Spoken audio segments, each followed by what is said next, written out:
Lydie Salvert, et il est question de colère. Mais le silence autour de moi devenait de plus en plus oppressant. Les objets qui m'entouraient, tous les objets, me semblaient à présent hostiles. J'avais le sentiment qu'ils m'assaillaient. Je frissonnais. Je n'éprouvais rien d'heureux. J'étais comme ce chien de Giacometti que j'avais aperçu de loin dans l'une des salles du musée en me promettant d'aller le revoir. Malheureux, misérable et complètement perdu. Le monde n'avait pas basculé comme je l'espérais. Je n'avais pas pris la mer. J'étais restée à quai.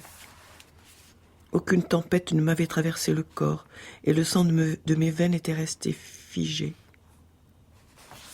Les œuvres exposées ne m'avaient apporté aucun bien et l'événement promis n'était pas advenu.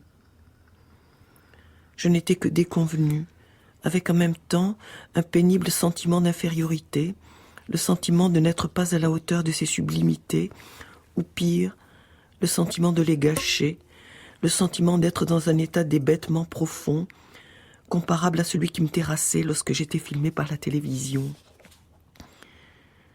À cette idée, à ce souvenir de ma stupidité télévisuelle, à ce rappel de mon incapacité à formuler de longues et séduisantes phrases dès lors que j'étais filmée dans un studio télé, je fus prise d'une grande colère contre un système qui jugeait de la valeur d'un écrivain, non sur la qualité de ses écrits, mais sur ses putains de prestations télé.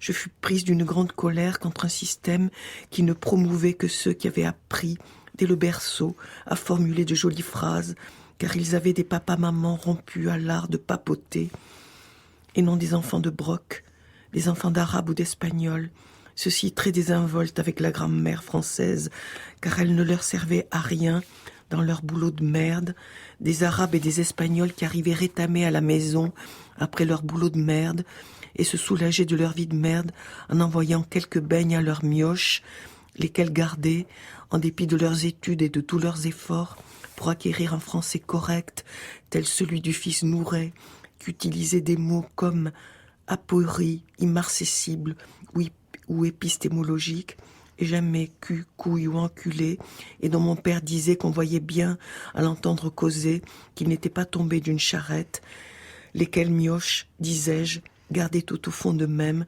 la vieille, l'incurable, l'immortelle empreinte des mal nés, des mal lotis en matière de langue comme en matière matérielle, des non-propriétaires en matière de langue comme en matière matérielle.